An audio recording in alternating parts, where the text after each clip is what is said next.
The world is evolving faster than ever before.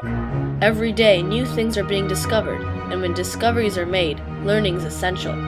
In a global society, one needs to keep up with change if one means to be productive and effective. The world is full of information. Education is how information becomes knowledge, and knowledge changes things for the better. To prepare the next generation, we must not fall behind. As we are learning to change, we must change to learn. Learning to change, changing to learn, to means that we need to be open and receptive to changing. I think oftentimes people are worried to change or scared of change because it can be messy or chaotic. But we need to be open to that in order to change the way that we learn. As we move more into the 21st century, the way that we're learning is changing as well. So we need to be prepared to be able to do that. You have to constantly learn new things. You try new things, you explore, you fail, you succeed. You know, it all leads to rich learning. If you don't embrace change, you're not likely to really reach even a small fraction of your potential to learn and grow. If we implement that change in our, effectively, then I think we will be much better off. As new technologies emerge, they provide new opportunities in ways that we can communicate, ways that we can process information, ways that we can do things. Information technology is just an incredible collection of powerful learning tools. And to me, mastering technology is critical to success, both in school and in the marketplace once you get out of school. Changing to learn, is really, in my mind, is applying these new technologies and new ways of thinking and new capabilities that we have to the learning process. I think it's necessary to keep up with technology so we can remain competitive globally in this kind of economy, and especially so we learn how to do things most effectively and efficiently with our time. We need to focus both on how that can enhance learning, how we can use new technologies to improve learning, help students and adults to learn faster and better, but also to prepare them for the kinds of workplaces that they're going to find themselves into. The Department of Labor anticipates that kids today are probably going to have someplace on the order of 10 to 14 jobs by the time they're 38. If they can't change and adapt, they're not going to succeed.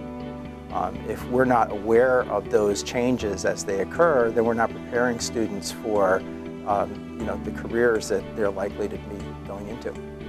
Kids really need to learn how to create, communicate, collaborate, collect information and data. These are, just critically vital to 21st century skills. And so it's important, because technology changes and evolves so rapidly, that kids need to constantly be learning new technology skills and staying up with technology. Technology is evolving and changing all the time. So if we're not embracing change, then we're going to be left behind. Change really encourages and forces learning. So give it a whirl. It's worth the risk. Whatever happens, you're going to learn something important. After hearing that, it's clear why you, as teachers, must keep us, the students, up to date with the new technologies. It's important that you help us grow with the rest of the world so that we can fulfill our responsibilities as the next generation in the future. Now, where's that mic I was looking for? I've got to organize this whole video shoot for tomorrow. I've got so much work to do. Oh, hey, Mr. Hoffman. What are you doing in there? The microphone you were looking for, Rhea. How you doing? Good, how are you? Good. Thanks. And you'll never believe what I found in there. I found a drill. Well, I remember when this whole area used to be power tools. Why, we used to have machines over there. Machines. It's kind of like that saying that comes to mind. Changing to learn and learning to change. Because today, we're not using machines like we had then. In fact, our biggest tool is this external hard drive. That's a tool that we're using now a lot more, or a laptop. Why, this used to be a wood shop, and the wood shop has changed. Well, I guess you could say we've gone from wood to wires. And we do a lot of digital work. Why, we have a TV studio, digital photography, broadcasting. So many things that we would have never dreamed of. And I guess it's a matter of changing with the times, you might say, and supplying students with what they need to be successful in life. And here in this area, to be successful, we're really going to have to master the digital arts. And so that's what we've geared up to do here. We've actually retooled and reinvented ourselves to become digital folks. People often ask, well, how did you do that? I mean, that's huge. One day it's a wood lab, and it seems like the next day it's a digital arts lab. And it is big, and it requires money. How do you bring in new money? Really, a teacher today's got to be able to find money when it doesn't exist in the program. So you've got to be somewhat of a grant writer, if you will, or a connections person. You've got to be able to go out and make connections in the community with business people who can lead you to new monies. What you see here, the initial makeover, was made possible by a community educational fund. That fund was matched by our district. We had a brand new cable trunk put throughout the school, but that was covered by the cable company. But really, it's an evolutionary process. If you were to do a lab over the scope of this, a little bit one year, a little bit another year, this is the culmination of what you see here of 7 years of work. You can do this. Perhaps this looks a little overwhelming. You can do it. You may not need to go as large as we went. The technology's changed. But ask yourself this: what need do I need to meet, and why would I do this?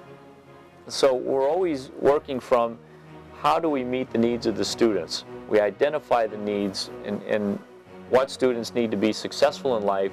What are the 21st century skills we hope to teach them and bring to them through this experience? That's where it all starts. I'm Rhea Patel, and I'm a freshman in high school, and what I really liked about SBNN was that it opened new doors for me. I didn't even know how awesome technology was until I joined SBNN, and how video production and everything, and all the different things that I learned from SBNN could help me communicate my message across to different audience members. With the technology, I learned to be more organized. How to just get my thoughts down.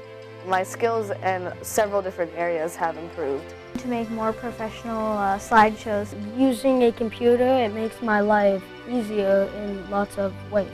As a student, I think that it's important to keep up with emerging technologies so that I can keep up with the rest of the world. So you look at this entire lab, and it's easy to be overwhelmed by the scope of what we did. I understand that.